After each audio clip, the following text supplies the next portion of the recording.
नमस्कार, मी बघटी साक्षी माझ्या या यूट्यूब चॅनलमध्ये तुम्हा सर्वांचं खूप खूप स्वागत करत आहे. आपण या व्हिडिओमध्ये बघणार आहोत ई-के.वाय.सी कशी करायची आहे. तुम्हाला माहीतच असेल की ई-के.वाय.सी सध्या चालू झालेल्या आहेत.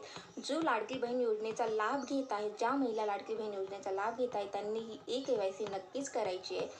शेवटपर्यंत या व्हिडिओमध्ये आपण शिकणार आहोत, स्टेप बाय स्टेप प्रोसेस करणार आहोत की नक्की ई-के.वाय.सी कशी करायची आहे. तर माझ्यासोबत या व्हिडिओमध्ये शेवटपर्यंत राहा, ज्याने की तुम्हाला समजेल की ई-के.वाय.सी आपण घरून कशी करणार आहोत. तर सर्वप्रथम तुम्ही तुमच्या मोबाईलवरून, लॅपटॉपवरून किंवा कॉम्प्युटरवरूनही ही ई-के.वाय.सी करू शकता. तर करणार आहोत, स्टेप बाय स्टेप प्रोसेस करणार आहोत की नक्की ई-के.वाय.सी कशी करायची आहे. तर माझ्यासोबत या व्हिडिओमध्ये शेवटपर्यंत राहा, ज्याने की तुम्हाला समजेल की ई-के.वाय.सी आपण घरून कशी करणार आहोत. तर सर्वप्रथम तुम्ही तुमच्या मोबाईलवरून, लॅपटॉपवरून किंवा कॉम्प्युटरवरूनही ही ई-के.वाय.सी करू शकता.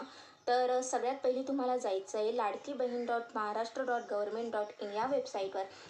वेबसाईटची लिंक मी माझ्या डिस्क्रिप्शन चॅनलमध्ये नक्की देते. तिथं जाऊन सुद्धा तुम्ही क्लिक करू शकता. या वेबसाईटवर गेल्यानंतर माझी लाडकी बहीण मुख्यमंत्री लाभार्थी हे पिवळ्या अक्षरामध्ये तुम्हाला ब्लिंक करताना दिसतंय बघा. त्यावर तुम्ही क्लिक करा. बॉक्सवरती क्लिक केल्यानंतर तुम्हाला या अशा पद्धतीचं हे पेज ओपन होईल. बघा, ई-के.वाय.सी मुख्यमंत्री माझी लाडकी बहीण योजना, लाभार्थी आधार क्रमांक. जी लाडकी बहीण या योजनेचे लाभ घेते तिचा आधार क्रमांक इथे टाकायचा आहे. जिचे पैसे बंद झाले, त्या पैसे येत नाहीत, तिचा आधार क्रमांक इथे टाकायचा आहे. आणि खाली दिलेला बघा कॅप्चा, हा कॅप्चा तुम्हाला तिथे टाकायचा आहे. मला इथे वेगळा कॅप्चा दिलेला आहे, तुम्हालाही वेगळा कॅप्चा दिलेला असतील ते कॅप्चा तुम्ही इथे भरायचा आहे. आणि खाली बघा मी सहमत आहे या ऑप्शनवर टिक करायचं आहे.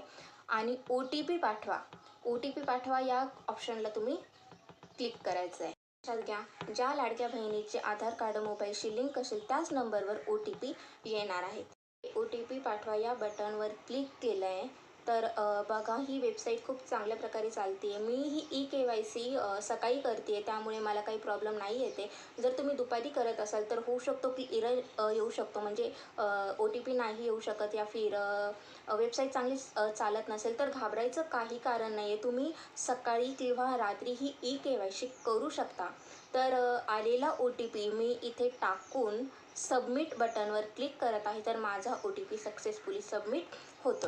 सबमिट केल्यानंतर आता दुसरं ऑप्शन आलेलं आहे बघा, वडिलांचं किंवा पतीचा आधार क्रमांक. ज्या महिला विवाहित असतील त्यांनी त्यांच्या पतीचं नाव टाकायचं आहे. ज्या महिला अविवाहित आहे त्यांनी त्यांच्या वडिलांचं नाव टाकायचं आहे. आणि बघा दिलेला कॅप्चा जसा आहे तसाच तिथे टाकायचा आहे. आणि खाली मी सहमत आहे या ऑप्शनला क्लिक करायचं आहे. आणि ओ-टी-पी पाठवा या ऑप्शनलाही क्लिक करायचं आहे.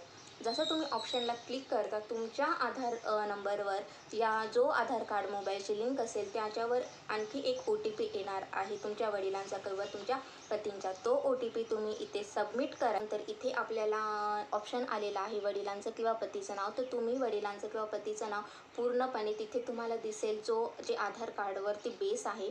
तर इथे बघा जात वर्ग आहे. तर जात आता इथे जात वर्ग मराठीमधून दिलेला आहे, तर मी तुम्हाला इंग्लिशमधून सांगते. तर अनुसूचित जाती म्हणजे एस-सी, अनुसूचित जमाती म्हणजे एस-टी आणि इतर महासवरही दिलेलं आहे. विभक्ती जाती म्हणजे ओ-बी-सी, एन-टी-बी-ए-बी, एन-टी-बी-क, एन-टी-बी-ड, विशेष मागास म्हणजे एस-बी-सी आणि सर्वसामान्य म्हणजे जनरल. तुम्ही कोणत्या कॅटेगरीमध्ये बिलॉंग करता ते तुम्हाला इथे टाकायचं. कोणत्या कॅटेगरीमधून बिलॉंग करता, तुमची कोणती जात आहे ती निवडून इथे तुम्हाला टाकायची आहे. आणि खालचा प्रश्न बघा, या प्रश्नामध्ये खूप जण कन्फ्यूज झाले होते. तर माझ्या कुटुंबातील सदस्य नियमित कायम कर्मचारी म्हणून सरकारी विभाग, उपक्रम, मंडळ, भारत सरकार किंवा राज्य सरकारच्या स्थानिक संस्थेमध्ये कार्यरत नाही. या ऑप्शनला तुम्हाला होय बोलायचं आहे.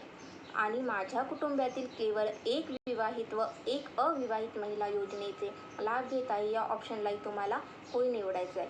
तर दोन्ही प्रश्न दिलेले आहेत, तिथे तुम्हाला होय होय हा ऑप्शन सिलेक्ट करायचा आहे.